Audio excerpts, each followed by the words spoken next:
If I learned one thing about hi-fi, it's that it's not a very cheap hobby. It is a very expensive hobby. Even a good speaker that I would consider very decent starts around $500 to $1,000, like this Polk speaker here that I reviewed recently. Link in the description. But we're not talking about those kind of speakers today. We're talking about the crazy speakers, crazy expensive speakers for the crazy rich. Now we're gonna go over 5 of those speakers today, but we're not going to be covering all of them because, believe it or not, there are a lot of rich people out there and there's a lot of rich expensive designs. But today we're gonna go over 5 of them. Coming at number 1, BMW Nautilus. This is a classic. I mean, this speaker has been around for decades, but it's still remarkably in production and really speaks for its own design and sound. It is known to have a very pure sound. Now, I've never heard it, believe it or not. Never heard of this speaker, but I've heard many other BMW speakers, and in general, BMW speakers do have that pure sound, and a lot of hi-fi enthusiasts or audiophiles, their first speakers tend to be BMW speakers. But what is the damage for this beauty, you may ask? Well, it comes at $70,000 US. First designed by Lawrence Dickey in 1993 and still in production, like I said, is a 4-way tube-loaded loudspeaker system with an active crossover. It houses 12-inch aluminum cone base, 4-inch aluminum polymer sandwich cone lower mid-range, a 2-inch aluminum dome upper mid-range, and a 1-inch aluminum dome high-frequency unit. This effectively allows the speaker to go from 10 Hz all the way up to 25 kilohertz, which is very impressive, which effectively means that you don't really need a subwoofer with a speaker like this. Now, the center of this design is that it goes away with conventional boxes and instead mounting the speaker driver units in long, straight transmission line cylinders and using pipes filled with absorbent fibrous wool, allowing the structure of the cabinet to absorb sound, the back wave, essentially making each enclosure a reversed version of a conventional horn design. The striking spirals and tubes of the Nautilus allows it to minimize the back wave or resonance problems that a typical box speaker would have. And despite its complex and really intriguing looking design, the inspiration was actually quite simple and unusual. It was a snail. Now, jokes aside, really it is a cool design, and really all really good inventions come from very simple things like snails or a table or a chair. Yeah, but again, the unique curvature allows the speaker to get rid of edge diffraction, which is a problem in box speakers as well, and unwanted, reflections around the cabinet, which is very unique and stems from its curvature-like structure. Nautilus comes in 3 standard colors: silver, black, and midnight blue. But BMW does say that they offer in any color you would like because they offer special service for special orders, which I presume they will give you any finish in the world you want for extra amount of dollars. Needless to say, standing at 97.6 inches and 98 pounds, or 190 pounds with the included plinth, all aluminum plinth by the way, Nautilus is probably one of the most intriguing and unique designs in hi-fi that you should pay attention to and research if you are interested in speaker designs. Now, coming up number 2 is the Wisdom Audio LS4. Coming in at $80,000 US and standing at 88 inches tall, is a totally different type of speaker using 80-inch planar magnetic driver units to effectively create a line source speaker. This 2-way line magnetic driver creates 80 Hz to 20 kHz with an outboard active crossover. But wait, 80 Hz? What about the lower bass? Well, they want you to complement these speakers with their transmission line massively overbuilt subwoofers for $10,000 each. And they recommend 2 of them, effectively making the system a $100,000 masterpiece. But don't worry though, they offer in-wall and on-wall models for those of you that don't want speakers standing freely in your room. Now, when I say planar magnetic, you may be imagining magnepans, but these are basically magnepans on steroids, way better built, way better craftsmanship with the whole design. This is a Magnepan on steroids for those crazy rich people. And just like the Magnepan using magnetic drivers, planar magnetic drivers is a completely different design from using pistonic designed drivers, because this type of speakers give you a sound that is more transparent, more lively, and flows well in your room, effectively called a power response for those of you that are a little bit more technical. So it gives you a little bit better of a power response, allowing the speakers to sound more natural wherever you are in the room, effectively giving you a wider sweet spot, as audiophiles would call it. And that's why these kind of speakers are very popular amongst people who want transparency, speed, and that transparent window-like effect that audiophiles talk about. Moving on, number 3, we have the Capella Trial Excalibur at $170,000 US. And the reason I sigh is because for a $170,000 speaker, there really isn't much materials online for you to find out a lot about this speaker. And their website is really not that helpful or great. But here's what I found. It goes from 25 Hz to 40 kHz. It has 6 of the 10-inch drivers for the bass. Low middle frequency is done by a 12-inch driver with a spherical horn of 780 millimeters. Middle frequency is 2-inch driver, spherical horn 460 millimeters. High frequency is a plasma tweeter, standing 85 inches in height, weighing 200 kilograms. Now you may be wondering, why are you putting this on the list if you don't have much information online about it? Well, because I'm pretty familiar with the Capella brand. I've heard Capella speakers before, and I know what they can do.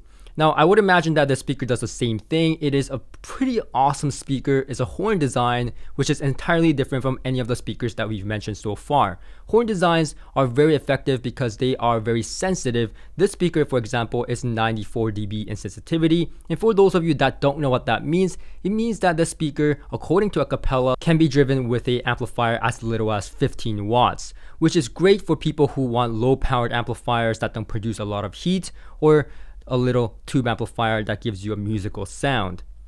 Personally, not a fan of those gigantic red horns, but I'm sure they can accommodate different colors for those serious buyers out there.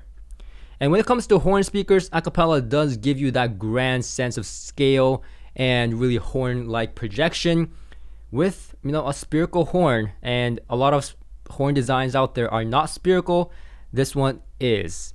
And that's why it's on the list, even though it costs a down payment for a house in Canada. And housing markets in Canada is not cheap. It's very crazy. And that's a down payment right there for a normal house. Maybe a condo in today's market.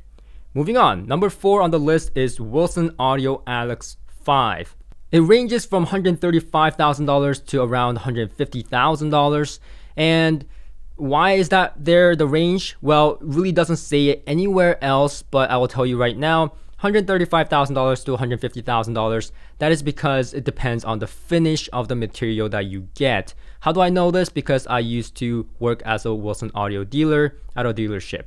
In terms of the drivers on this badass speaker, it has a 10.5-inch and a 12.5-inch driver for the bass, 7-inch and a 5.25-inch Quadro Mag Alnico drivers for the mid-range, and the tweeter is covered by the Convergent Synergic Carbon tweeter, aka CSC tweeter, and this covers the range from 20 Hz all the way up to 32 kHz, which really means that you don't really need a subwoofer with this speaker, as well as it covers most of the ranges. And also, honestly speaking, from my experience with Wilson Audio speakers, you really don't need a subwoofer with most of their speakers because it has such a great bass response and bass presence. And this is no exception as well. I've actually heard the Alex before, I've set it up before myself, and it's an extremely good speaker. And another thing to note is that when you buy a Wilson Audio speaker, it is set up for you. Obviously, it is not done by you. It is done by the dealership or someone who is trained by Wilson Audio to set up the speakers correctly, as the setup is really vital and a little bit anal because you have to make sure that the time alignment is done correctly. And you got that right. These speakers are modular, meaning that you have to move each piece separately to make sure that all these drivers are time aligned properly with your listening spot. And there's a calculation that you have to do with all the measurements and stuff for you to set up these speakers perfectly, which is a lot of work because the speakers are 500 pounds each. So for any of you that ordered the speaker clients, you have something to say about my back pain today. Jokes aside, it's an incredible speaker. I had blast setting these up with my boss all the way back in Muskoka before, and this sits at 64 inches, almost 64 inches in height, so it's a massive speaker, gives you a really grand experience and a chest hitting experience, just incredible. This is something that I call better than real life experience because you don't really get this type of sound in a concert. This is just like a private orchestra, just incredible. And one of the reasons this speaker costs this much and can do so much is because of all the little things like the drivers. Alnico drivers are one of the best drivers in my opinion.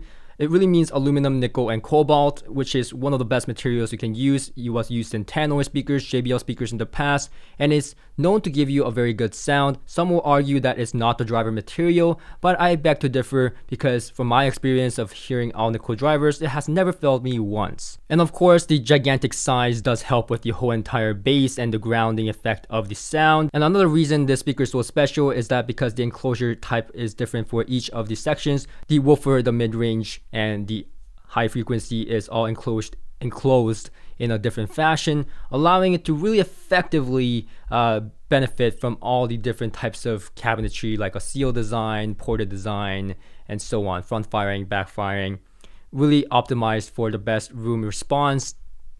Again, depending on the setup of your dealership, will give you the best response, so do not attempt to set these up on your own. And finally, it has X material and V material. What does that mean? Well, X material and V material are secret materials by Wilson Audio that really allows the cabinet and certain areas of dampening to really allow the speakers to be isolated and control resonances. So X material is basically the cabinet material, V material is for other little parts like the spikes and so on, allowing the speaker to be very rigid, and is a material that has been done a lot of research by Wilson Audio according to them, and they will not disclose what those materials are because that's what makes their speakers so special with the resonance control and how they sound, partially. Now, coming at number 5 is no joke either. This is a very famous brand in the hi-fi world, Focal, and the speaker is Grand Utopia, coming at a whipping $260,000. $260,000. Yup. But it's well deserved because this speaker is very well documented and very well known amongst the audiophile world. Even DIY enthusiasts really strive to build speakers like this on their own spare time. I don't know how they do it. I've seen someone try to replicate it, and it just blows my mind because it's so much work and really there's a lot of engineering going on here. This is a 4-way designed floor standing bass reflex loudspeaker. Driver units are electromagnetic 16-inch woofer, multi-ferrite 11-inch mid bass, 2 6.5 mid-range drivers with TMD suspension and NIC magnet, the famous Focal beryllium inverted dome tweeter that is 1 inch, and this effectively allows the speaker to go from frequency response anywhere from 18 Hz to 40 kilohertz, and that is at a plus minus 3 dB response. So that is incredible. This means that this speaker in a room, given that this is an anechoic response, hopefully, Focal, don't fail me here, 18 Hertz plus minus 3 dB is an incredible response. They really don't need a subwoofer with a speaker like this, and I've heard Focal Grand Utopias many times before. Incredible sound, one of the best, flat out. And really, when you hear a speaker like this is when you start to realize that there are really great speakers out there for a lot more money, but you can't see why. And you're definitely not gonna get any arguments from me when you say this is a lot of money for a speaker, 100%. But I just saying that it sounds incredible. And for those top tier rich people out there with a lot of cash, well, this is really nothing for them. And I've seen a lot of people in my days with the high-end retail store that, you know, there are people out there with money and they will buy speakers like this, no problem. It doesn't hurt them whatsoever. They're not stretching. And it's a magnificent speaker for the rich. So sensitivity rating is 94 dB from 1 meter away, which means it's pretty effectively sensitive. But I've seen a lot of Focal speakers, especially the Grand Utopia, run with name gear, and they do sound incredibly good with name gear. Really, they sound good with any gear, in my opinion, as long as it's in the same level of grounds, right, in terms of the quality. But name gear is a very effective choice, and perhaps because they're all same brand now, that they push name with Focal, wink wink, probably why they use it at the shows and stuff like that. But anyways, it stands at 79, almost 80 inches in height, and it is 584 pounds. So if anything you learn from this video is that heavier they are, the more expensive. Handmade in France, and one of the leading companies in speaker manufacturing is Focal. And that wraps up this video, because the speakers we've mentioned so far are already altogether almost $1 million. So is it almost $1 million? I don't care. That's a lot of money. And hopefully this video was entertaining to you and you've learned something.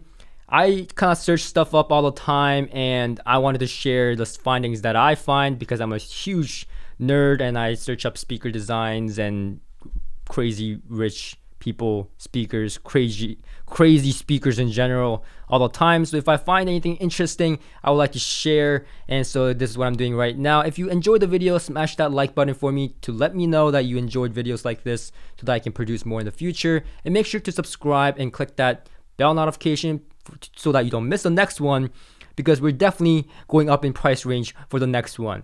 Yes, $260,000 for the Focal Grand Utopia. What's just not good enough? There are speakers that are much more expensive and much more ridiculous and much ridiculous looking. So we'll go over those in the next one. So make sure to click that subscribe button so you don't miss the next one, and I'll see you guys later.